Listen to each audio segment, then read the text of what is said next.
Halo semua, ketemu lagi sama aku Eka. Gimana kabarnya? Aku harap kalian semua baik-baik saja, dalam keadaan sehat walafiat dan tidak kurang satu apapun. Oke, dalam kelas psikologi kali ini aku akan sharing seputar tips-tips gimana sih cara menjadi pembelajar yang cepat, atau gimana sih ciri-ciri orang dengan karakter pembelajar cepat. Nah, seperti yang kita tahu teman-teman, di situasi yang terus berubah ini, situasi yang gak menentu ya, kita semua dituntut untuk menjadi pribadi-pribadi yang fleksibel, cepat menilai masalah, dan cepat pula mengambil keputusan. Namun, kecepatan kita di dalam menilai masalah dan mengambil keputusan itu juga harus dibarengi dengan pemikiran yang matang. Nah, di sini aku akan membahas beberapa tips atau beberapa ciri-ciri, beberapa tanda-tanda yang bisa kita lihat sebagai indikasi bahwa seseorang itu merupakan pembelajar yang cepat ya, atau fast learner.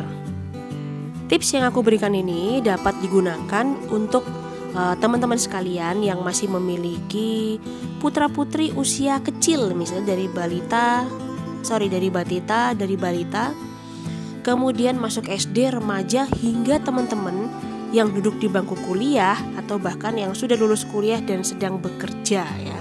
Nah, situasi yang tidak menentu ini sekarang mau gak mau jadi bikin kita putar otak gimana caranya supaya kita bisa survive. Nah, teman-teman, tips-tips ini sangat cocok juga untuk kalian yang sedang ingin memulai bisnis atau memulai usaha. Maka, seperti biasa, jangan lupa apa? Jangan lupa simak sampai selesai.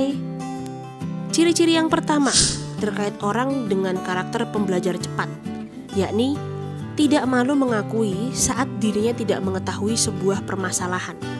Jadi, dalam hari ini dikatakan bahwa dia tidak malu mengakui bahwa dia tidak bisa, dia tidak mampu, atau ketika dia tidak tahu, dia berani bertanya kepada siapa saja.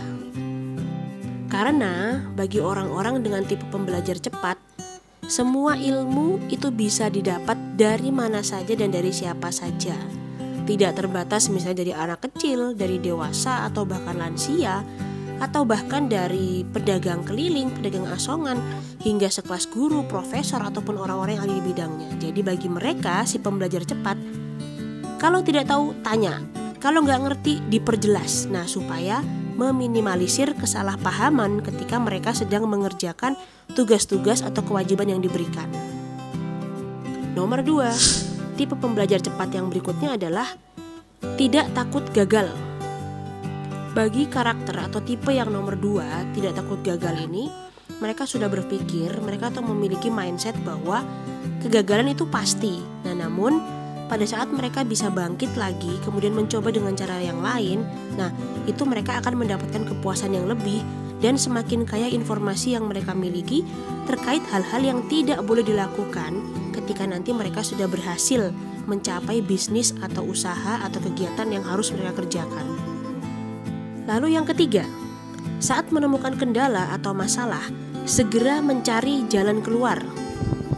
Artinya, orang-orang ini yakin bahwa ketika mereka menghadapi masalah dan mereka mau berusaha keluar untuk menemui berbagai orang, membaca artikel, membaca berbagai hal yang bisa mendapatkan jawaban, atau mereka yakin mereka akan menemukan jawaban, mereka melakukan itu dengan cepat. Nah, sehingga berbagai hal, berbagai masalah yang ada di depan mereka dapat terselesaikan dengan baik dan efisien waktu. Berikutnya, yang nomor 4, tipe pembelajar cepat itu biasanya dapat membahasakan kembali berbagai gagasan yang ada di kepala mereka kepada berbagai kalangan. Nah, bisa menjelaskan kepada anak kecil, remaja, dewasa, hingga lansia. Kemudian nomor 5 atau yang terakhir adalah fokus bekerja dan tidak ragu-ragu. Pembelajar cepat ini biasanya tahu kapan mereka harus melakukan apa. Nah, mereka juga sadar betul setiap kegiatan atau setiap hal yang mereka lakukan itu pasti memiliki tujuan tertentu. Nah, jadi tidak ada yang dilakukan karena memang ngarang aja atau ngisi waktu luang aja dan lain sebagainya. Nah, meskipun mengisi waktu luang, ingat mereka pasti sudah tahu tujuannya apa. Contohnya, biasanya ya, pembelajar cepat itu banyak mengisi waktu luang dengan membaca, berolahraga, atau melakukan hobi-hobi yang lain untuk merilekskan pikiran.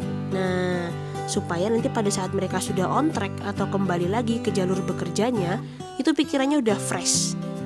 Jadi tidak ada yang dikatakan makan sambil nonton game misalnya, atau tidak ada juga yang dikatakan berkendara sambil main HP, kemudian baca buku sambil tiduran. Nah, itu nggak ada. Sehingga mereka selalu fokus dalam hal-hal yang pada saat ini aku ngelakuin apa, ya aku akan mencurahkan hati, pikiran, dan tenagaku untuk melakukan yang sedang aku lakukan. Nah, oke teman-teman, itu tadi adalah beberapa tips atau ciri-ciri atau karakter orang-orang yang memiliki sifat pembelajar cepat. Nah, apakah para pendengar sekalian ada termasuk dalam kriteria tersebut? Jika ya, atau jika jawabannya ada, maka selamat apabila benar-benar semuanya ada di dalam diri kalian. Namun, apabila kok belum ada bahkan satu pun belum ada, nah silakan dicoba mulai dari yang terkecil. Jadi pada intinya kita tidak perlu harus bisa semua. Yang penting konsisten akan satu hal dulu. Nah, nanti baru meningkat pelan-pelan, supaya belajarnya gak jenuh dan jadi capek. Karena kalau capek nanti pasti malah tidak melakukan semuanya teman-teman. Kira-kira begitu. Nah, oke, itu tadi semua tips-tipsnya ya. Hari ini Jogja cerah sekali. Tidak ada hujan, tapi tetap kita semua harus menjaga kesehatan kita sendiri ya. Harus juga memastikan bahwa kita aman untuk melindungi diri kita dan orang-orang tercinta di sekitar kita supaya juga tetap aman. Oke teman-teman semua, terima kasih karena sudah menyimak video ini sampai selesai. Silahkan share kepada rekan lain, karib kerabat, saudara yang membutuhkan info ini. Bersama-sama kita belajar kelas psikologi supaya lebih banyak lagi orang-orang yang memiliki kesadaran untuk menjaga kesehatan mentalnya. Itu sedikit dari saya, sampai jumpa pada video yang lain. Dadah!